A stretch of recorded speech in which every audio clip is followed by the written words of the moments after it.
안녕하세요. 동물을 위한 행동입니다. 오늘은 동물의 숨겨진 과학 마지막 시간 사회화 시간입니다. 오늘은 사회화 과정을 이뤄가는 동물들의 놀라운 능력에 대해서 이야기할 건데요. 맨 처음 놀이입니다. 어, 동물들의 놀이는요, 뇌의 발전과 굉장히 관련이 있습니다.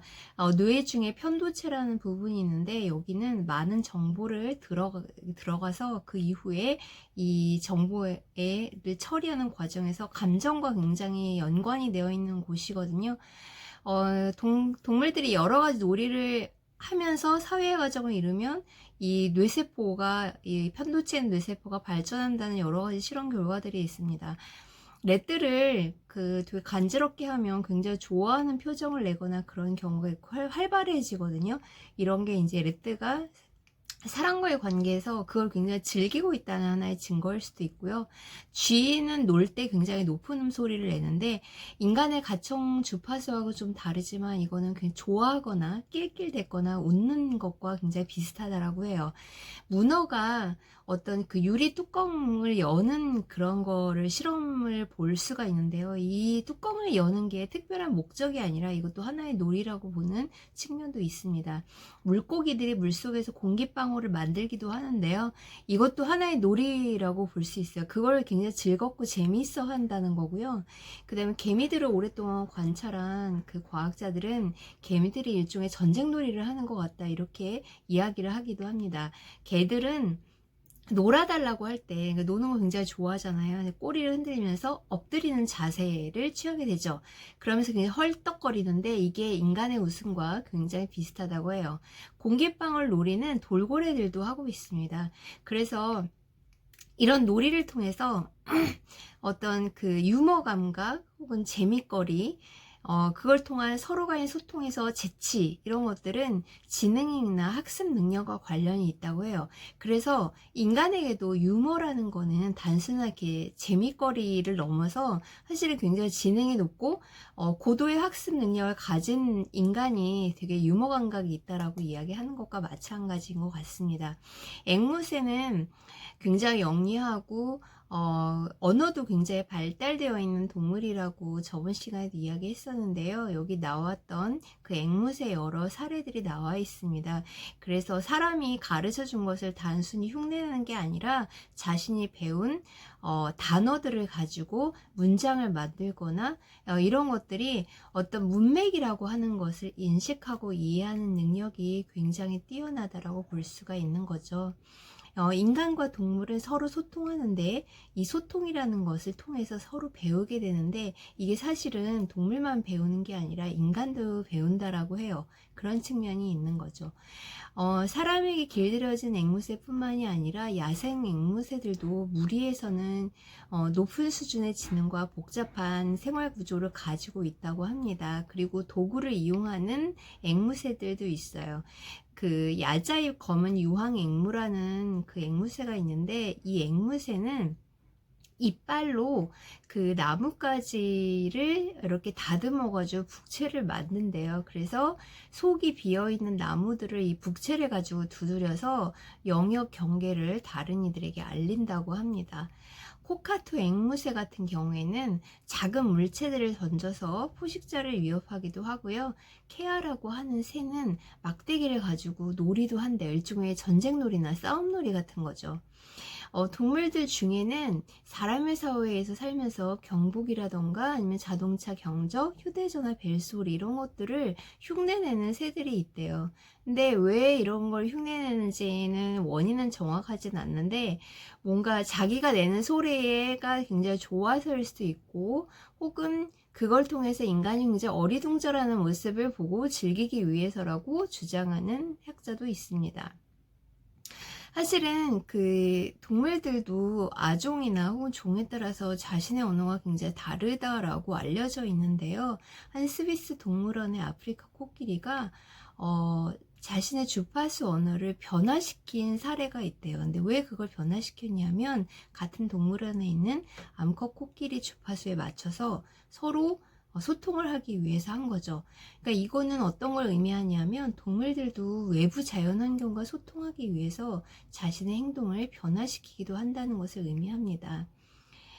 케냐의 코끼리들은 트럭 소리를 흉내내기도 한대요. 그러니까 일종의 이것은 모방 행동인데, 이 모방 행동은 자신의 이웃과 그 다음에 더 나은 관계를 형성하려고 어떤 일반적으로 알고 있는 범위를 넘어서서 소리를 만드는 방법들도 이렇게 개발을 한다라고 볼 수가 있는 거죠.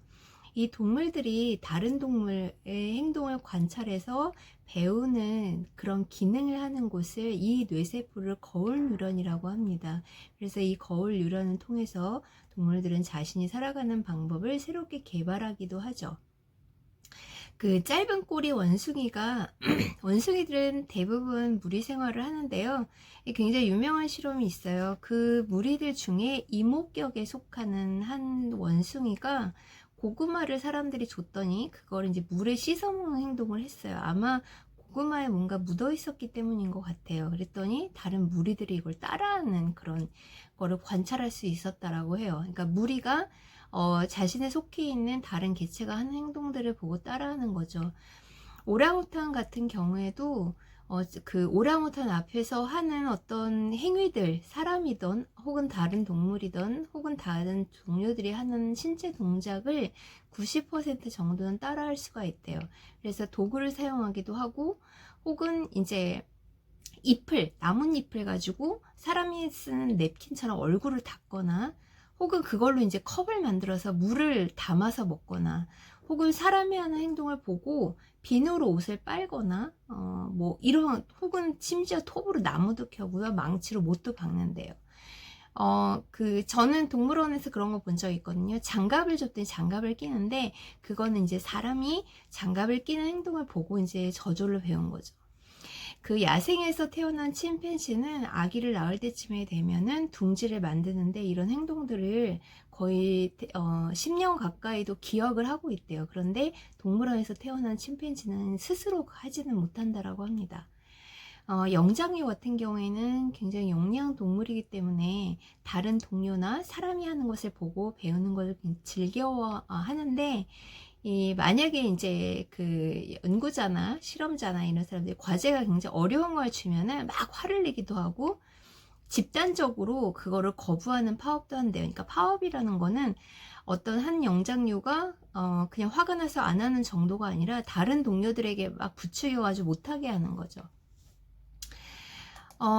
그 도구를 사용하는 동물들의 사례는 굉장히 많이 있는데요. 뉴칼레도니아 까마귀는 어떤 가지를 다듬어서 다 나무에 있는 벌레를 찔러서 먹는 그런 행동도 하고요. 그다음에 재밌는 사례도 있어요. 어떤 까마귀들은 견과류의 껍질이 굉장히 두껍잖아요. 그런데 그러면 이제 자동차가 이제 빨간불이 켜져서 딱 멈췄을 때 거기에다가 갖다 놓는데요. 그리고 자동차가 딱 지나가면은 그 껍질이 깨지죠. 그러면 이제 가서 먹는 거죠. 그리고 이제 캘리포니아 덤브러치라는 동물이나 홍관조 같은 경우에는 이제 만약에 먹이가 있을 경우에는 다음날 그 먹이를 구할 수 없겠다 판단이 들면 그걸 저장하거나 남겨둔다라고 해요. 그러니까 미래를 예측하는 거죠. 낙지 같은 경우에는 그 병 안에다가 먹이를 두면 뚜껑을 열어서 그것을 꺼내 먹는다거나 침팬치가 그 도구를 사용하는 건 굉장히 유명한데요. 돌멩이를 이용해서 견과류 껍질을 까거나 이런 행동들을 하죠. 이제 그 되게 유명한 사례가 있는데요. 어떤 동물원에서 침팬지들이 그 돌을 관람객에 갖다 던진 거예요. 그러니까 그걸 좀 알아봤더니 그냥 순간적으로 옆에 있는 돌을 던진 게 아니라 아침부터 돌을 모은 거예요. 그래서 그날 오후에 관람객이 오면 돌을 던지려고 미리 계획을 세운 거죠. 이 정도로 미래를 예측하고 도구를 사용하고 그 다음에 나와 타자를 구분하고 그러니까 일종의 복수 이런 것들까지도 할 수 있을 정도의 영리한 동물들을 우리가 자아인식을 가지고 있다 이렇게 이야기하는데 대표적으로 자아인식을 가진 동물들을 보기 위해서 하는 것이 거울 테스트입니다. 그러니까 거울을 갖다 놓고 이제 그 신체 일부에다가 뭐 X자를 표시를 해요. 그러면 이제 거울을 보고 그 X자 표시는 걸 지우려고 그 코끼리는 자기 코로 거기 있는 부분을 막 문지르거나 돌고래도 그런 행동들을 하거든요. 그러니까 거울 속에 비치고 있는 나라고 하는 존재를 알고 있는 거죠.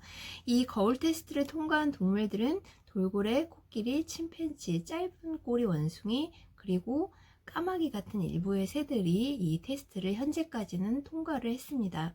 개와 고양이는 아직까지는 통과하지 못했는데요. 학자들은 그 개와 고양이가 머리가 나쁘다라기보다는 일정 뭐랄까 자기 얼굴에 뭔가 표시가 되어 있는 것 자체를 굉장히 거부해서 거울을 더 이상 쳐다보지 않는다거나 그렇게 해서 실험이 실패한 경우가 있다라고 해요.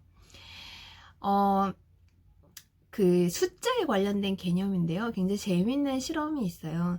그 개미가 자기 집에서 먹이는 장소까지 걸어갈 때, 그 걸어간 장소에서부터 그 다음 돌아갈 때까지의 걸음수가 굉장히, 이게 일치했다라는, 똑같다라는 그런 실험들이 있어요. 그러니까 이거는 뭐냐면, 개미의 다리에 어떤 돼지털을 붙여서 그 걸음수를 실험자들이 다 센 거죠. 그래서 개미가 자기 발걸음수를 세서 정확히 거기에 돌아온 것이 아닌가 이런 결론을 내고 있습니다. 꿀벌 같은 경우에는요, 4 정도까지의 숫자의 차이는 구분할 수 있다고 해요. 그러니까 그 꿀벌들한테 2가 2개의 숫자가 써져 있는 상자를 보여주고 그 다음에 여러 가지 상자 안에 있는 숫자를 2, 3, 4라는 숫자가 써 있는 거를 이제 에다가 꿀벌을 이제 그 방사를 했는데 정확히 이 대부분이 2라고 되어 있는 곳에 다시 찾아갔다는 거죠. 그러니까 그 이상이 되는 숫자는 구분을 하지 못하는데 2와 3과 4 정도는 차이를 구분한다는 거예요. 그러니까 그 어떤 숫자가 많고 적고까지를 구분할 수 있는 동물들은 꽤 많이 있다는 거죠. 어떤 동물들은 그 다른 동료가 하는 그 어떤 소리나 이런 것들을 듣거나 이런 능력들이 굉장히 뛰어나요. 근데 왜 엿듣거나 다른 개체나 다른 무리가 내는 소리를 듣냐면은 사실은 이건 짝짓기 상대를 찾아낸다거나 혹은 영역 경계를 하기 위해서 그런 경우들이 있어요. 그래서 갈색 박쥐 같은 경우에는 자기 다른 박쥐의 신호를 들으면은 그것을 지표로 해서 최소 50m 정도 떨어지는 곳으로 이동한다고 해요. 이럴 때 양쪽 뇌를 번갈아서 사용한다고 합니다. 그러니까 그게 다른 박쥐가 어디 있는지, 그 다음에 그 박쥐가 누구인지, 어디로 갈지 이런 것들을 양쪽 뇌를 번갈아서 사용하는 거죠. 그 다음에 이제 속임수를 사용하는 동물들이 있는데요. 되게 재밌는 게 대서양 몰리송사리라는 그 어류가 있는데 이 어류들은 수컷이 이제 암컷이랑 교미를 하려고 하는데 다른 수컷이 접근을 하면 그 중에서 좀 생산력이 떨어지는, 그러니까 동물들은 생산력을 많이 내는 암컷과 이제 건강한 암컷과 교미를 해서 자신의 좋은 유전자를 퍼뜨리고자 하잖아요. 그런데 그냥 별로인 암컷이랑 갑자기 교미를 한대요. 그건 뭐냐면 그 수컷한테 별로인 암컷과 교미를 하도록 속임수를 쓰는 거죠. 그러면서 다른 수컷들이 약간 별로인 암컷들과 막 교미를 하려고 몰려들면 자기는 좀 번식을 잘하는 암컷에게 가는 거죠. 이것도 일종의 이제 속임수의 행동이고요. 그 다음에 중잠박이 푸른 부전납이라는 게 있어요. 근데 이제 이 나비들은 불개미 무리 속으로 잠입을 하는 거죠. 잠입을 해서 개미와 좀 비슷한 화학적 냄새를 막 풍긴대요. 그리고 여왕개미하고 비슷한 소리도 막 흉내낸대요. 그러면 그 여기 있는 이제 개미들은 잘 모르잖아요. 이게 나비인지 뭔지. 그 상황에서 여왕개미를 위해 준비된 밥을 뺏어 먹는다거나 이런 행동들을 한다고 해요. 그러니까 이거는 자기 생존을 위해서 침입을 하고 속임수를 쓰는 그런 행동들이죠. 대표적으로 남의 둥지에다 알을 낳는 뻐꾸기가 되게 유명하잖아요. 그런데 자기 둥지에 낳는 뻐꾸기도 있고 다른 둥지에다가 알을 낳는 뻐꾸기도 있는데 다른 둥지에 알을 낳는 뻐꾸기의 알들은 색깔이 굉장히 다양하다고 해요. 다양한 이유는 그 둥지에서 살아가는 그 새의 알과 똑같게 만들어야 그 알을 거기서 품을 수 있기 때문에 이제 그런 거죠. 동물들이 박자나 리듬 감각이 있을 수 있다라는 그런 실험 결과는 많이 있어요. 그러니까 이거는 어떤 그 원리냐면 사실은 그 동물의 개체 내부에서 리듬을 인지할 수 있고 그렇게 해서 내적으로 어떤 리듬성 행동이 나타나고 그래서 리듬을 인식하고 여기에 동조하는 방식으로 리듬을 인식하고 심지어는 춤을 추거나 박자에 동조하거나 이런 행동들을 하게 되는 거죠. 이 음성을 모방할 수 있는 동물들은 코끼리 등 다양한 동물들이 있고 앵무새들은 14종 정도가 박자나 리듬에 동조를 하고 실제로 춤에 같은 그런 행동도 한다고 해요. 그런데 이제 음악을 듣는 동물들이 있다라고 하는데 이 음악은 음악 자체를 듣는 게 인간과 똑같다라기보다 그 속에 있는 리듬을 좋아하느냐 좀 별로이냐라고 생각하는 그런 경향인 것 같아요. 그 화머리 타마린 원숭이와 마모세 원숭이는 어떤 빠른 음악보다는 자장가 형태의 음악을 더 좋아한다고 해요.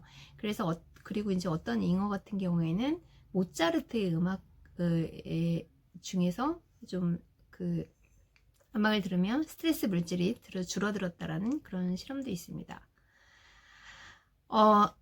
조류의 호흡기는요, 그 높은 곳을 오랫동안 날 수 있을 정도로 그렇게 진화를 했어요. 그래서 인간의 그 울대하고 상당히 좀 다르거든요. 그래서 이 울대가 그 인간처럼 하나로 되어 있는 게 아니라 양쪽 허파를 향해서 이렇게 두 갈래로 되어 있고 굉장히 복잡한 구조로 되어 있기 때문에 소리 자체도 굉장히 다양하고요. 이 조류가 전 세계 9,700종이 있는데 이제 진화해 가는 과정에서 먼 거리를 날 수 있는 과정에서 호흡을 편하게 하기 위해서 이제 허파가 굉장히 허파로 이 산소가 들어가고 나오는 구조가 굉장히 복잡하고 이 과정에서 숨을 내쉬고 들여쉴 때 산소가 혈액으로 빠르게 전달되고 효율적으로 사용할 수 있도록 그렇게 진화되었다고 합니다. 노래하는 동물들의 이야기인데요. 대표적으로 혹등고래가 있죠. 혹등고래는 굉장히 긴 시간 동안 어떤 음악 같은 노래를 부르는데 이거를 분석하는 그 실험들이 굉장히 많이 있어요. 이 노래의 구조는 짧고 길고 긴 음절, 짧은 음절, 긴 음절이 있는데 이 어떤 구절이 반복되어 가고 있고 그 다음에 음계도 굉장히 다양하다고 해요. 이것이 주기적으로 반복이 된다라고 합니다. 박쥐도 마찬가지로 이제 비행을 할 때 딱 도약하는 부분, 그 다음 비행하고 마무리되는 부분에서 나오는 소리들이 되게 달라서 그거를 분석을 해보면 이걸 구분하는 음절, 운율 같은 게 있다라고 해요. 그럼 박쥐는 왜 이런 노래 같은 거를 하느냐 하면 다른 개체와 교류를 하거나 혹은 자기 보금자리의 영역을 확보하는 과정에서 이런 노래들을 부른다라고 하죠. 이 무리 생활을 하는 동물 중에 일정한 시간에 같이 합창을 하거나 막 소리를 내는 동물들이 있어요. 대표적으로 이제 그 새가 있죠. 새는 아침에 하고 박쥐나 개구리, 올빼미는 주로 밤에 같이 모여서 일종의 하나의 네트워크를 이루는 과정이라고 보시면 될 것 같습니다. 자, 그 다음에 구애와 이제 성생활에 관련된 거예요. 이 구애 과정은 상당히 동물들마다 재밌는 것들이 많이 있는데요. 그 주머니과 고양이로 이제 얼룩주머니쥐라는 게 있어요. 이 얼룩주머니쥐는 짝짓기 과정이 3시간에서 6시간 정도까지 걸리는데 이 과정에서 수컷은 면역체계 자체가 붕괴된대요. 그래서 막 길게 완전히 탈진한 상태가 되죠. 그렇게 되면 암컷은 또 다른 수컷과 교미를 하고 그러면서 또 이제 수컷은 죽고 그래서 이런 과정들이 이제 반복된다고 해요. 공작 같은 경우가 자신의 이제 굉장히 화려한 색깔과 무늬를 가지고 있잖아요. 그걸 통해서 암컷 앞에서 춤을 추고 그렇게 해서 구애를 하는 동물로 알려져 있는데 이런 경우는 상당히 많이 있거든요. 그런데 이제 긴 꼬리 무이새 같은 경우에는 암컷 앞에 수컷이 2마리가 막 춤을 춘대요. 근데 이 2마리의 관계가 굉장히 재미가 있어요. 일종의 스승과 제자 관계인데 이 중에 한 마리하고만 이제 암컷은 교미를 하게 되는데 한 마리는 기다리는 거죠. 그런데 이 기다리는 관계는 한 5년 정도 지속이 되면 그 다음에는 그 스승은 이제 물러나게 되고 이 제자는 드디어 이제 그 암컷과 교미를 할 수 있는 관계가 되고 이 교미를 할 수 있을 정도의 관계가 되면은 그 관계는 한 20년 정도가 유지가 된다고 합니다. 그다음에 검은 가슴 미라브리라는 새가 있어요. 이 새는 암컷과 수컷이 번갈아서 이제 알을 돌보는데, 수컷이 나가서 딴짓을 하면 암컷이 수컷의 소리를 낸대요. 그럼 이제 수컷은 자기의 둥지에 다른 수컷이 왔는 줄 알고, 그러니까 자기 마누라가 다른 수컷과 바람 피는 줄 알고 막 허겁지겁 들어온대요.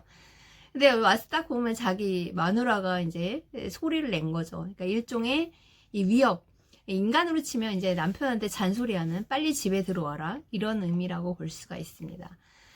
생식 과정은 동물들마다 굉장히 다양한데요. 그 작은 진딧물은요, 무성생식과 유성생식을 번갈아서 한다고 해요. 평상시에는 무성생식을 할 수가 있는데, 만약에 숙주가 되는 식물이 죽거나 환경이 좋지 않으면은 이 번식을 위해서 암컷이 수컷으로 변화를 해서 유성생식을 한다고 합니다. 그 다음에 이제 되게 재미있는 사실이 있는데, 사실 도마뱀들은 암컷과 수컷이 수정을 해서 낳아야지만 유정란이 만들어져야 새끼가 태어나는데, 어떤 동물원에서는 분명히 수컷이 없는데 암컷 알에서 새끼가 태어난 상황들이 있었대요. 그래서 이제 학자들은 환경이 굉장히 좋지 않고 번식을 해야 되는 상황인데, 스스로 암컷이 수정되지 않은 알에서 새끼가 태어난 그런 황당한 일들도 있었다라고 합니다. 이건 사실 어떻게 된 건지는 과학적으로 명확하게 규명된 것은 아닌데요. 특이한 케이스라고 볼 수 있죠. 그 다음에 이제 플로리드의 수학개미, 그 다음에 가위개미 무리들은요, 여왕개미가 굉장히 다양한 수컷들과 짝짓기를 한대요. 그래서 이제 새끼가 개미들이 태어나면은 이 개미들의 아버지가 다 다양한 거예요. 그렇게 다양한 이유는, 이거는 다양한 유전학적 특징을 가지게 돼서 건강하게 이 무리를 이루기 위해서 그렇게 번식을 하는 것 같고요. 이거는 양봉 꿀벌도 마찬가지라고 합니다. 동물들 중에는 구애를 할 때 소리나 빛을 이용하기도 하고요. 이 크립토크롬이라는 물질이 있어요. 이 물질이 활성화될 때 동물들은 가장 번식 활동을 활발히 하는데, 대표적으로 뭐 보름달이 뜰 때 그렇다라고 하죠. 자, 그 다음에 사람은 사실 페로몬을 통해서 다른 수컷이 암컷을 유혹한다거나 그런 게 가장 발달이 덜 된 동물이죠. 인간의 경우에는 외모라던가 이런 것을 통해서 매력을 발산시키고는 하는데, 동물들은 페로몬이라는 것을 통해서 이제 발정난 암컷을 수컷이 찾아서 이제 교미를 하게 되는데, 이런 현상을 페로몬을 감지할 수 있는 기관이 있어요. 이 척추동물들 같은 경우는 입천장과 콧구멍 바닥에 기관이 있어요. 이것을 야콥손 기관이라고 하는데, 이 야콥손 기관이 페로몬을 감지하는 곳이라고 해요. 그런데 이제 야콥손 기관을 이제 활성화를 시켜야 되잖아요. 근데 활성화를 시키기 위해서 공기가 이쪽으로 들어가게끔 만들기 위해서 위에 있는 입술을 당기는 그런 행동들을 하거든요. 이런 거를 플레멘 현상이라고 하는데, 대부분의 척추 동물들은 이런 현상을 통해서 페로몬이 감지되는지를 보고 암컷이 발정이 났는지 안 났는지를 이제 감지를 해서 수컷이 암컷에게 접근을 한다고 합니다. 어쨌든 동물의 세계든 인간의 세계든 수컷과 암컷이 만나서 그 다음에 짝을 짓고 가족무리를 이루고, 그 다음에 어떤 동물들은 평생 일부 일처제를 유지하는 경우들도 있어요. 그러나 이 과정에서 상당히 긍정적이고 그 다음에 스트레스가 완화되는 그런 호르몬들이 나오는데, 엄마가 아이를 돌볼 때는 옥시토신이라는 그런 호르몬이 나오게 되는데, 옥시토신이라고 하는 거는 환경에 따라 굉장히 많이 영향을 받는데요. 그래서 환경에 따라 DNA 변화, 화학적 변화까지 일으킨다라고 해요. 그래서 어떤 학자들은 DNA라고 하는 것은 완전히 완벽하게 변하지 않는 어떤 것이 아니라, 어떤 동물종의 살아가는 데 있어서 초기의 환경적인 변화에 따라서 DNA 구조에 어떤 화학적 변화가 일어난다고 해요. 그러니까 환경에 따라서 DNA도 변할 수 있다라는 거죠. 일부 일처제가 반드시 모든 동물종에게 가장 훌륭한 그 제도라고 보이지는 않죠. 인간에게는 일부 일처제가 현재는 당연한 거지만 다양한 방식으로 동물들은 번식을 하고 그 다음에 그 무리들을 이루어 가고 있습니다. 그런데 대부분 대표적으로 이제 프레리 밧쥐 같은 경우가 일부 일처제를 평생을 유지를 하는데, 이 프레리 밧쥐를 보니까 옥시토신이나 혹은 바소프레신 같은 그런, 그 옥시토신은 여성에게 나오는 거고 바소프레신 남성에게 나오는 거거든요. 이 수치가 굉장히 높고 그 다음에 세로토닌이라는 물질의 수치도 굉장히 높았다고 해요. 세로토닌이란 이 수치가 굉장히 낮은 경우에는 그 동물들 사이에 집단적으로 이상 행동을 일으키거나 이런 문제들이 발생을 한다고 합니다. 이렇게 여기까지 우리가 이제 동물의 다양한 재미있는 과학 이야기를 해봤는데요. 결국 이런 이야기를 통해서 우리가 알 수 있는 사실은 인간도 결국 동물이고, 그 다음에 우리가 알 수는 없지만 동물들도 다양한 방식으로 서로 소통하고, 그 다음에 자신들의 무리를 이루어 나가고 생존해 나가고 사회적인 관계를 이루어 나가고 있다라는 것을 알 수가 있겠습니다. 그러니까 인간만이 지구에 살고 있는 건 아니고 또 인간만이 가장 훌륭한 것도 아니죠. 그리고 동물들도 굉장히 다양하고 재미있는, 우리는 잘 모르지만 그런 세계들을 이루어 나가고 있는 것 같습니다. 이 책을 선정해서 세미나를 하게 된 이유는 그런 것들을 알려드리고 싶었고, 우리가 모르는 동물들을 동물 그대로 이해하기 위해서 이 책을 끝까지 읽어보게 되었습니다. 오늘은 여기까지고요. 다음에는 다른 책으로 또 다른 재미있는 내용으로 여러분이 소개해 드리도록 하겠습니다. 구독하기, 알림 설정 꼭 눌러주세요. 감사합니다.